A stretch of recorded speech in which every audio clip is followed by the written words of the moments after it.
Hi. I am Samantha, and my question is, can you give me other examples of hyper-objectivity Yes. in the Western reality? For example, you have spoken about dreams, but could you see hyper-objectivity in case like death or birth in the woman? Birth. For me to talk about something I have never experienced, like birth, is a little bit scary. I cannot imagine what giving birth would be like. But then again, that makes it a hyper-objective concept. Because I once participated in it. You see, and I had a very strange birth, which is called double breech, in which I came out feet first and upside down with the navel cord wrapped around my neck. First, I thought that this was some kind of accident that the doctor made, because the doctor, who was a relative, had to use forceps instruments to pry my head out of my mother like that, and I could still feel the grooves he made in my skull.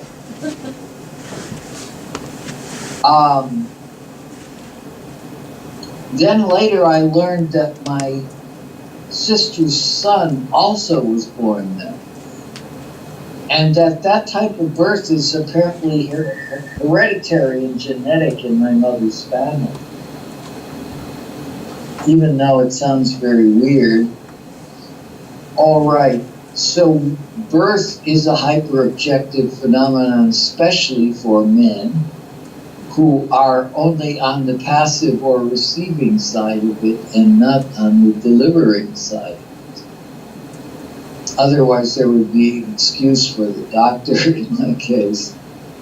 I think the virtue or advantage of hyper-objectivity as a concept is that it clarifies things that are traditional concept of subjective and objective leave obscure and do not clarify. Because if you think about it, subjective things and objective things depend so much upon each other. Words are objectified sounds, even though the words have meanings which might be considered subjective. Practically anything you can think of, such as art and science, we think of art as a subjective thing because it affects different people in different ways. But there would be no art if it was not objectified. That is, you objectify a work of art as a painting, or you objectify it as a poem, or you objectify it as a piece of music, or a building, or a dance, something of that sort. And so the objective is always playing a subtle role in the subject. And vice versa, we think of science as mostly object, because it is after objective facts and based on objective experiments. But really, what the scientist is after is a new interpretation of things, a different perspective. Like, for instance, Copernicus introduced the idea that the sun is the center of our solar system, not the Earth. That is objective, but it also has effects for how we think about ourselves subjectively. The problem is that our concepts of subjectivity and objectivity are so close to one another that in many cases they don't work or they don't make any philosophical sense. They keep getting in each other's way. And so you ask the question of how will they not get in each other's way? And one way to answer it is to use the word intersubjectivity, which is like Leibniz in a way, and which the phenomenologists like to use, that subjectivity is a commutative thing. It's a thing that two people could feel at once. That's all right in a way, but it misses the objective entirely. And yet the objective is necessary even to think of the subject.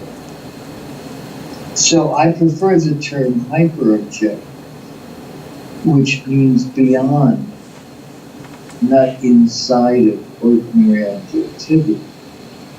That the subjective part of something is precisely the part that you cannot see objectively. I would defend the concept of hyperobjectivity.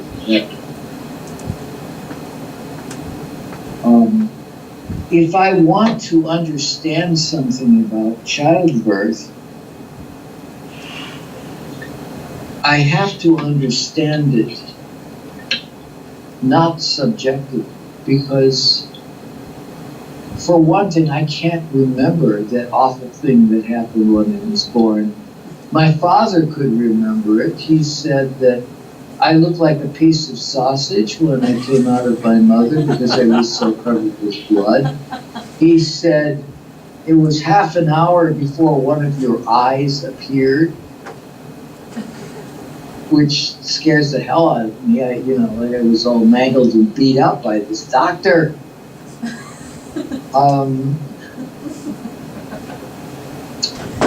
And he said that the nurse was holding me and I just stared with my mouth open at a light like that for a long period of time. Well, I was not in control of myself in those days, and who knows what the little newly born children do. But all of that means that I was not really myself at that point. And the subjectivity of it escapes me. I don't know. Probably there were subjective things going on inside. But obviously I was obsessed with the light, and that was an objective thing, you see. So you wanted some examples of hyper-objectivity.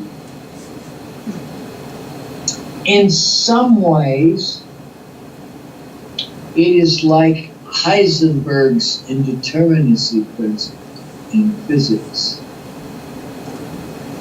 Werner Heisenberg got the Nobel Prize for this thing that he called indeterminacy.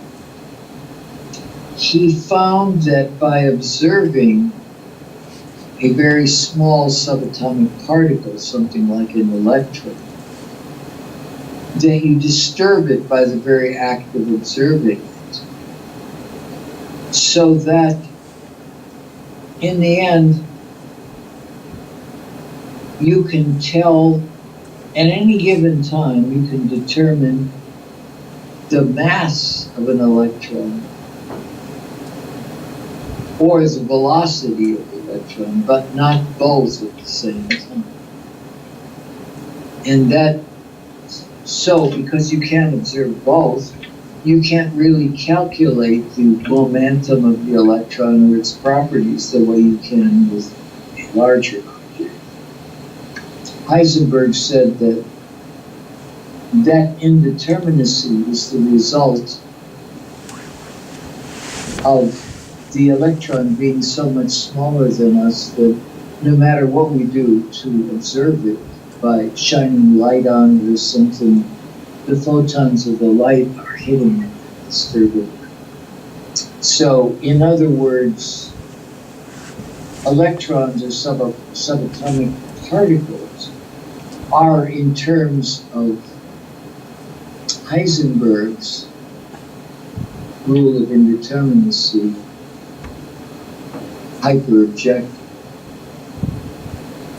I can tell you another story about physicists if you want. I think it has to do with this too. This is a story about a physicist named Wolfgang Pauli, who was Swiss and who won the Nobel Prize for something called the exclusionary principle, which has to do with orbits being excluded, electrons being excluded from other orbits.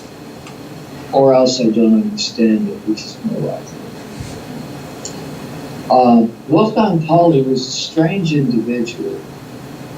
He had a reputation that when he entered a laboratory, if he came close to delicate laboratory equipment, like made out of glass or with electronic parts, it would shatter just by his very presence. His exclusionary principle, right? In other words, he would just have to get close to this stuff, and it would break. And he hadn't touched it. Nobody could understand why it broke. Okay, so one day, Polly went on vacation, and everybody at the lab thought, good, he's not going to be around here. And so they were in the laboratory, and suddenly, in the middle of things, a very expensive, fragile piece of equipment shattered. But Polly was not there. What they later learned was that at that very moment he was in a train passing by the building. And he was there, but they didn't see him. Hyper-objective. Okay.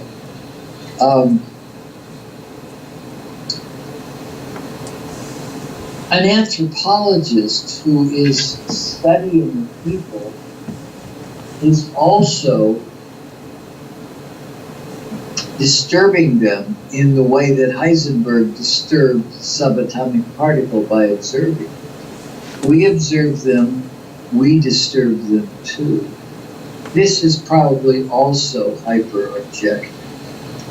It does get in the way of,